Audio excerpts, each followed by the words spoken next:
네, 이 시각 국회에 이어서 연결합니다. 국회에서는 대미투자특별법 처리를 위한 특별위원회 구성안이 본회의를 통과했습니다. 여야 합의로 구성된 특위는 한 달 내 법안을 처리하겠다는 목표입니다. 국회에 나가 있는 취재기자 연결합니다. 정재훈 기자, 앞서 여야가 합의한 대미투자특별법 특위 구성은 국회 본회의를 통과했습니다. 현재는 대정부 현안 질의가 이어지고 있죠. 네, 대정부 질의는 오늘부터 4일간 국회 본회의장에서 진행되고 있는데요. 첫 번째 날인 오늘은 정치와 외교 그리고 통일과 안보 현안에 대한 질의가 이어지고 있습니다.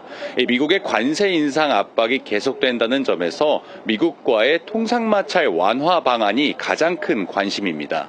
최근 미국을 직접 다녀온 국무위원들은 미국에게 한국의 상황을 소상히 설명했다고 밝혔습니다. 특히 김민석 총리는 쿠팡 사태 관련 오해를 충분히 설명했다고 했는데요. 들어보시죠. 미국에서 벤스 부통령을 포함한 정부 관계자, 국회 관계자들을 만났을 때 쿠팡 사건의 본질은 거의 우리 국민의 상당한 수의 성인의 정보가 유출된 사건이 본질이다. 다른 어떠한 정치적인 의도나 압박이 있지 않았다 하는 점을 충분히 대미투자법 지연이 주된 배경이지만 관세 인상 압박 배경을 두곤 여전히 여러 해석이 나옵니다. 조현 외교부 장관은 정부 차원의 노력에도 불구하고 여전히 관세 불확실성이 높다는 걸 인정했습니다. 당분간에는 그러한 관보는 올리지 않을 거다라는 판단을 하고 있습니다. 개인적으로는 이런저런 생각이 있습니다만은 우리 정부의 일이 아니고 미국 정부 일이고 더군다나 앞서 말씀드린 것처럼 미국 정부의 정책 결정과 발표하는 것이 과거와 달라졌기 때문에 섣불리 말씀드리기가 좀 곤란하다. 좀 답답하네요.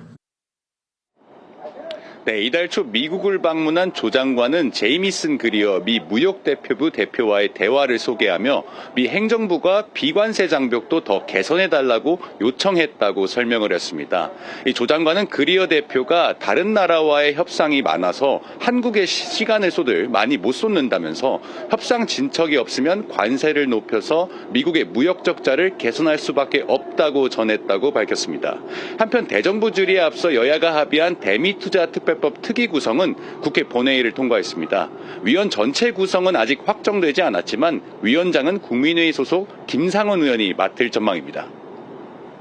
정 기자, 또 빗썸 사태로 가상자산 시장이 혼란스러운 상황입니다.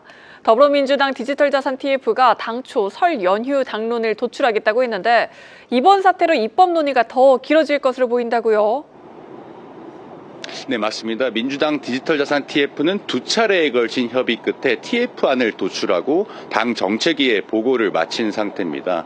정책위는 TF안과 정부안을 조율을 해서 최종안을 내놓을 예정인데요. 당초 TF안에는 가상자산 거래소 지분 규제 내용은 빠진 것으로 파악이 됩니다. 그럼에도 정책위가 거래소 지분 규제안을 배제하지 않은 것으로 알려지면서 쟁점 간 논쟁은 여전합니다. 여기에 국내 2위 가상자산 거래소 빗썸의 비트코인 오지급 사태는 입법 쟁점을 더 부각시킨 사례가 됐습니다. 당장 빗썸 사태와 관련해 민주당에서 특별한 움직임은 아직까지는 포착되진 않습니다. 다만 혁신 강화와 제도 안정 두 가지 안이 팽팽히 맞선 만큼 빗썸 사태는 규제 강화에 설득력을 제공할 가능성이 높습니다.